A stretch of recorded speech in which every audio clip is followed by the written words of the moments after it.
Hi hello ಎಲ್ರಿಗೂ ನಮಸ್ತೆ. Welcome back to my channel. ನಾನು ಬೃಂದಾ.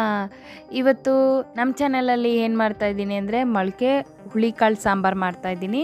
ಅದಕ್ಕೂ ಮುಂಚೆ ನೀವು ನಮ್ಮ ಚಾನಲ್ನ ಲೈಕ್ ಮಾಡಿ, ಶೇರ್ ಮಾಡಿ, ಸಬ್ಸ್ಕ್ರೈಬ್ ಮಾಡಿ. ಈಗ ಆಲ್ರೆಡಿ ಸಬ್ಸ್ಕ್ರೈಬ್ ಮಾಡದೆ ನೋಡ್ತಾರಲ್ಲ, ಪ್ಲೀಸ್ ಹೋಗಿ ಸಬ್ಸ್ಕ್ರೈಬ್ ಮಾಡಿ. ಆಯಿತಾ ಸಬ್ಸ್ಕ್ರೈಬ್? ಬನ್ನಿ ವಿಡಿಯೋನ ಸ್ಟಾರ್ಟ್ ಮಾಡೋಣ. ಸೊ ಇವತ್ತು ನಾನು ಇಲ್ಲಿ ಮಿಶ್ರ ಬೇಳೆಗಳ ಮೊಳಕೆ ಕಟ್ಟಿದ ಸಾಂಬಾರು ಮಾಡ್ತಾಯಿದ್ದೀನಿ.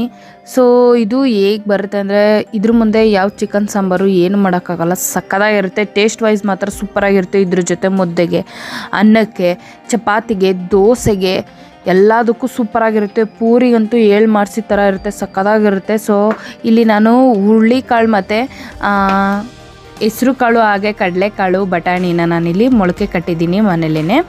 ಸೊ ಇದನ್ನು ಫುಲ್ಲು ಮೊಳಕೆ ಕಟ್ಟಾದಮೇಲೆ ಕ್ಲೀನಾಗಿ ಒಂದು ದಿನ ಆಗುತ್ತೆ, ಒಂದು ನೈಟು ಅಂದರೆ ಒಂದು ದಿನ ಫುಲ್ಲು ಮಾರ್ನಿಂಗು ನೆನೆಸಿದ್ರೆ ನೈಟ್ ಫುಲ್ಲು ಮೊಳಕೆ ಕಟ್ಟೋಕ್ಕೆ ಒಂದು ಬಾಕ್ಸಲ್ಲಿ ಹಾಕ್ಬಿಟ್ರೆ ಮೊಳಕೆ ಬಂದುಬಿಡುತ್ತೆ. ಈಗೇನು ಮೊದಲು ಆಗಿನ ಥರ ಎಲ್ಲ 1-2-3 ಡೇಸು ಅಂದರೆ ನೆಕ್ಸ್ಟು ಒಂದು 3 ದಿನ ಮುಂಚೆ ನಾನು ಮೊಳಕೆ ಕಟ್ಟಿದ ಸಾರು ಮಾಡ್ತೀನಿ ಅಂದರೆ ಇನ್ನು 3 ದಿನದ ಹಿಂದೆನೇ ನಾನು ಮೊಳಕೆಗೆ ಕಾಳನ್ನೆಲ್ಲ ಫುಲ್ಲು ನೆನೆ ಹಾಕಿ ಆಮೇಲೆ ನೆಕ್ಸ್ಟ್ ಅದನ್ನು ಮೊಳಕೆ ಕಟ್ಟೋಕ್ಕೆ ಒಂದು ಬಟ್ಟೆ ಕಟ್ಟಿ ಬಟ್ಟೆ ಇಟ್ಟು ಅದ್ರ ಮೇಲೆ ಗುಂಟ್ಕಲ್ಲು ಅಂತ ಬರುತ್ತಲ್ಲ, ಅಂದರೆ ಒಳಕಲ್ದು ಖಾರ ರುಬ್ಬೋದು ಮೇಲ್ಗಡೆ ಕಲ್ಲು, ಆ ಕಲ್ಲನ್ನ ಇಡಬೇಕಿತ್ತು. ಆವಾಗಲೇ ಅದು ಮೊಳಕೆ ಬರ್ತಾಯಿತ್ತು.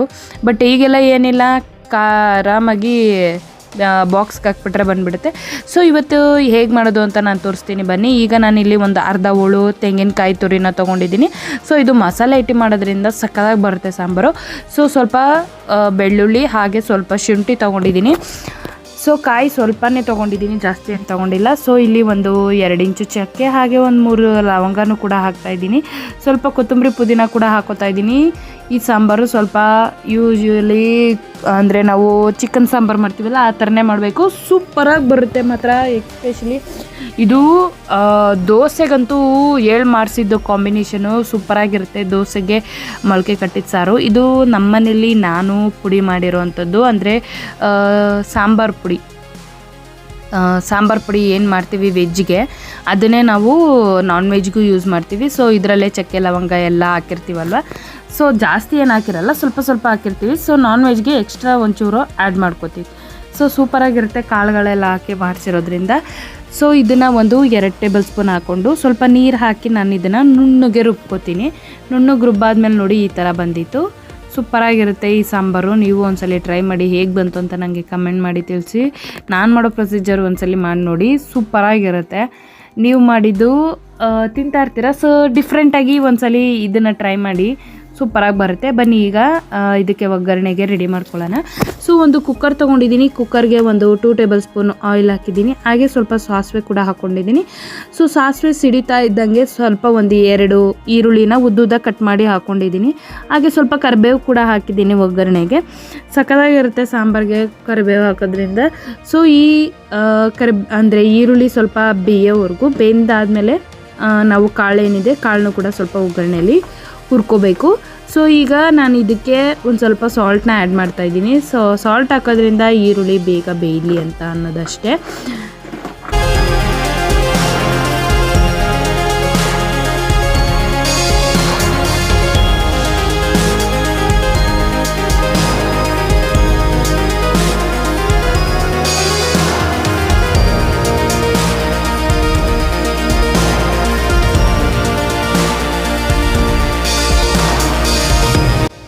ಸೊ ಈಗ ನಾನು ಏನು ಮೊಳಕೆ ಕಟ್ಟಿದ್ದೆ, ಸೊ ಅದನ್ನು ನಾನು ಇಲ್ಲಿ ಹಾಕೋತಾ ಇದ್ದೀನಿ. ಸೊ ಅದನ್ನು ಕ್ಲೀನಾಗಿ ನೀರಲ್ಲಿ ತೊಳ್ಕೊಂಡು ಆಮೇಲೆ ಹಾಕೋತಾ ಇದ್ದೀನಿ. ಆಲ್ರೆಡಿ ತೊಳೆದೇ ನಾನು ಕಟ್ಟಿರ್ತೀನಿ, ಇನ್ನೂ ಒಂದ್ಸಲ ತೊಳೆದ್ಬಿಟ್ಟು ಹಾಕ್ತಾಯಿದ್ದೀನಿ.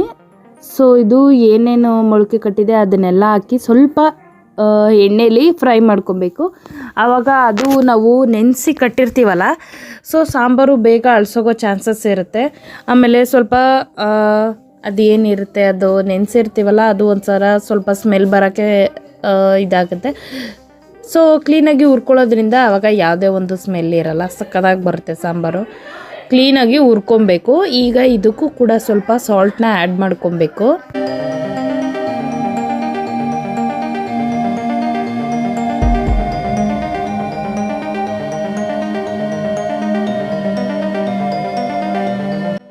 ನಾನಿಲ್ಲಿ ಸಾಲ್ಟ್ನ ಅಳತೆ ಮೇಲೆ ಏನು ಹಾಕ್ತಾಯಿಲ್ಲ, ಒಂದು ಸ್ವಲ್ಪ ಹಾಕ್ತಾಯಿದ್ದೀನಿ, ಸ್ವಲ್ಪ ಜಾಸ್ತಿನೇ. ಸೊ ಕಾಳು ಕ್ಲೀನಾಗಿ ಉಪ್ಪಿಡಿದ್ರೆ ಸಾಂಬಾರು ಸಕ್ಕತ್ತಾಗಿ ಬರುತ್ತೆ ಟೇಸ್ಟು.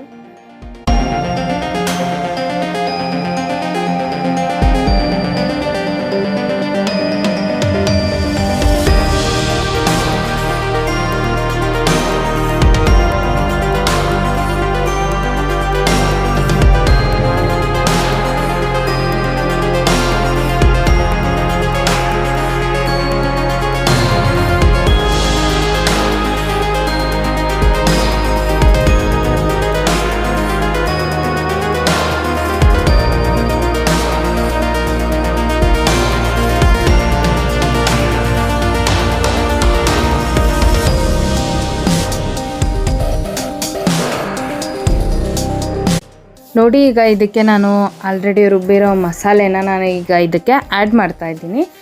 ಸೊ ಅದನ್ನು ಕೂಡ ಹಾಕ್ಬಿಟ್ಟು ಸ್ವಲ್ಪ ಕ್ಲೀನಾಗಿ ಹಸಿ ವಾಸನೆ ಹೋಗೋವರೆಗೂ ಹುರ್ಕೊಬೇಕು. ಯಾಕೆಂದರೆ ನಾನಿಲ್ಲಿ ಯಾವುದನ್ನು ಹುರಿದ್ಬಿಟ್ಟು ಮಾಡಿಲ್ಲ. ಸೊ ಬೇಗ ಅದನ್ನು ಕೂಡ ಹುರ್ಕೋಬೇಕು. ಹುರ್ಕೊಂಡು ಅದು ಒಂದು ಸ್ವಲ್ಪ ಕಲರ್ ಚೇಂಜ್ ಆಗುತ್ತೆ ಅಲ್ಲಿವರೆಗೂ. ಆಮೇಲೆ ಹಸಿ ವಾಸನೆ ಹೋಗೋವರೆಗೂ, ಅಂದರೆ ಹಸಿ ವಾಸನೆ ನಮ್ಗೆ ಗೊತ್ತಾಗುತ್ತೆ, ಒಂದು ಗಮ್ಮನೋ ಸ್ಮೆಲ್ ಬರ್ತಾ ಇರುತ್ತೆ, ಅಲ್ಲಿವರೆಗೂ ಹುರ್ಕೊಂಡ್ರೆ ಸಾಕಾಗುತ್ತೆ.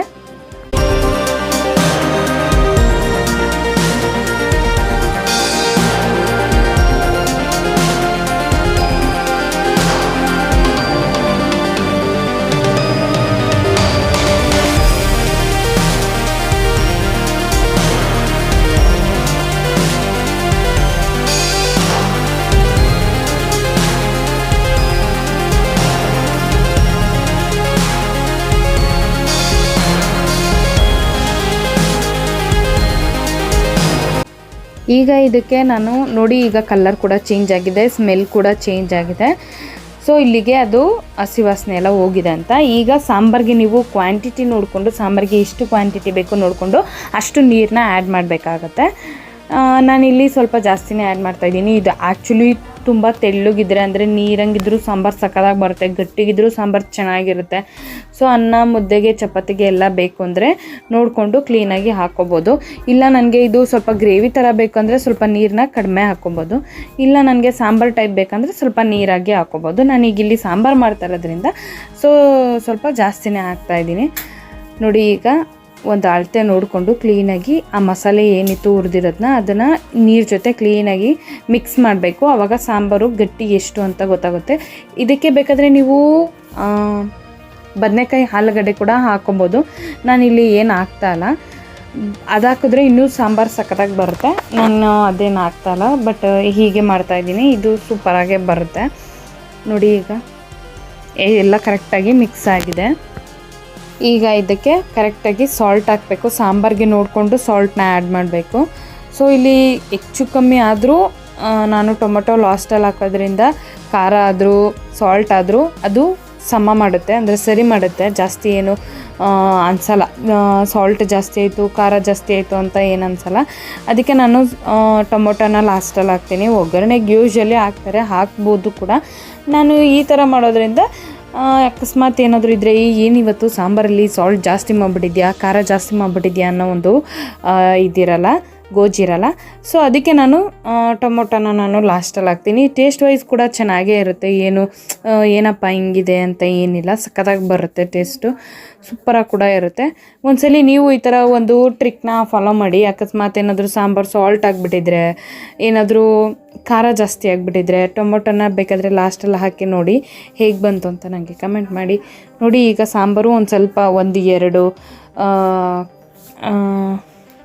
ಒಂದೆರಡು ಸಲ ಮರಳಿದ ಮೇಲೆ ನಾವು ಕುಕ್ಕರ್ ಮುಚ್ಚಿಬಿಟ್ಟು ಒಂದು 4-5 ವಿಷಲ್ ಕೂಗಿಸ್ಕೊಂಡ್ರೆ ಸಾಕಾಗುತ್ತೆ. ಅಲ್ಲಿಗೆ ಮೊಳಕೆ ಕಟ್ಟಿದ ಹುರುಳಿಕಾಳು ಸಾಂಬಾರು ಸೂಪರಾಗಿ ರೆಡಿ ಆಗುತ್ತೆ.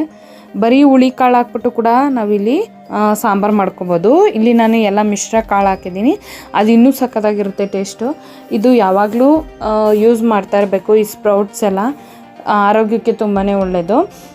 ಹೆಸ್ರು ಕಾಳಂತೂ ಹಸಿದಾಗೆ ತಿನ್ಬೋದು, ಸ್ಪ್ರೌಟ್ಸು ಅದಿನ್ನೂ ಒಳ್ಳೆಯದು ಆರೋಗ್ಯಕ್ಕೆ. ಈ ಡಯೆಟ್ಟು ಅವರು ಇವರೆಲ್ಲ ಅದನ್ನು ಹಸಿದ ಹಾಗೇ ಮೊಳಕೆ ಕಟ್ಬಿಟ್ಟು ಅದನ್ನು ಹಾಗೆ ತಿಂತಾರೆ, ಅದಕ್ಕೆ ಸಲಾಡ್ ಟೈಪ್ ಮಾಡಿಕೊಂಡು.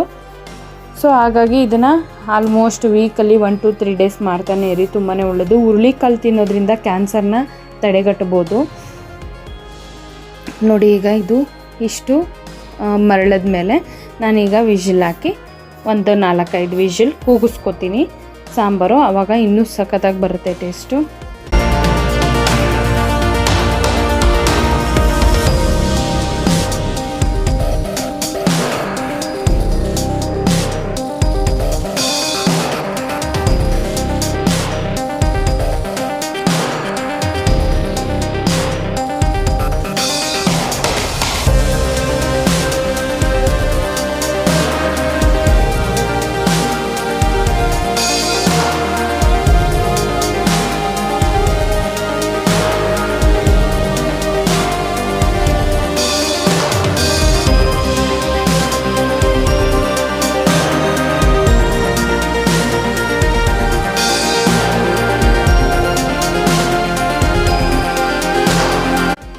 ನೋಡಿ ಈಗ ಸಾಂಬಾರು ವಿಷಲ್ 4-5 ವಿಷಲ್ ಕೂಗ್ಸಿದ್ಮೇಲೆ ಹೇಗೆ ಬಂತು ಅಂತ ತೋರಿಸ್ತಾ ಇದ್ದೀನಿ. ಆವಾಗ ಹೆಸರು ಕಾಳೆಲ್ಲ ಹಾಕಿರ್ತೀವಲ್ಲ ಆವಾಗ ಇನ್ನೂ ಗಟ್ಟಿನೇ ಆಗುತ್ತೆ. ಸೊ ಅದಕ್ಕೆ ನಾನು ಆಲ್ರೆಡಿ ನಿಮ್ಗೆ ಹೇಳಿದ್ದು ಸ್ವಲ್ಪ ಸಾಂಬಾರು ನೀರಂಗಿದ್ರು ಏನು ಪರವಾಗಿಲ್ಲ ಅಂತ. ನೋಡಿ ಈಗ ಎಷ್ಟು ಪರ್ಫೆಕ್ಟಾಗಿ ಬಂದಿದೆ ಸಾಂಬಾರು. ಇದನ್ನು ಚಪಾತಿ ಕೂಡ ಯೂಸ್ ಮಾಡ್ಬೋದು. ಚಪಾತಿ, ಪೂರಿ, ಅನ್ನ, ದೋಸೆ, ಮುದ್ದೆ ಸಖತ್ತಾಗಿ ಬರುತ್ತೆ. ಟೇಸ್ಟ್ ವೈಸ್ ಮಾತ್ರ ಸೂಪರಾಗಿರುತ್ತೆ. ನೀವು ಒಮ್ಮೆ ಟ್ರೈ ಮಾಡಿ ಹೇಗೆ ಬಂತು ಅಂತ ನನಗೆ ಕಮೆಂಟ್ ಹಾಕಿ. ಈ ವಿಡಿಯೋ ಇಷ್ಟ ಆದರೆ ಲೈಕ್ ಮಾಡಿ, ಶೇರ್ ಮಾಡಿ, ಕಮೆಂಟ್ ಮಾಡಿ, ಸಬ್ಸ್ಕ್ರೈಬ್ ಮಾತ್ರ ಮರೆಯೋಕ್ಕೆ ಹೋಗಲೇಬೇಡಿ. ಹೀಗೆ ಸಪೋರ್ಟ್ ಮಾಡ್ತಾನೇ ಇರಿ.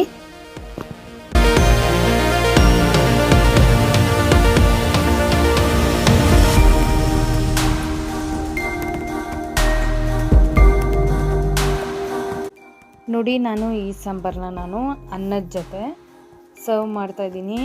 ಅನ್ನದ ಜೊತೆ ಈ ಸಾಂಬಾರು ಸೂಪರಾಗಿತ್ತು. ಒಳ್ಳೆ ಬಿಸಿ ಬಿಸಿ ಮಧ್ಯಾಹ್ನಕ್ಕೆ ಬಿಸಿ ಬಿಸಿ ಅನ್ನ ಸಾಂಬಾರು ತಿಂತಾಯಿದ್ರು ಸೂಪರಾಗಿರುತ್ತೆ. ಇನ್ನು ಇದಕ್ಕೆ ರಾತ್ರಿಗೆ ಮುದ್ದೆ ಅಥವಾ ಚಪಾತಿ, ಪೂರಿ ಏನಾದರೂ ಮಾಡಿಕೊಂಡ್ರೆ ಇನ್ನೂ ಸಖತ್ತಾಗಿರುತ್ತೆ. ಈ ವಿಡಿಯೋ ಇಷ್ಟ ಆದರೆ ಲೈಕ್ ಮಾಡಿ, ಶೇರ್ ಮಾಡಿ, ಸಬ್ಸ್ಕ್ರೈಬ್ ಮಾಡಿ. Thank you so much.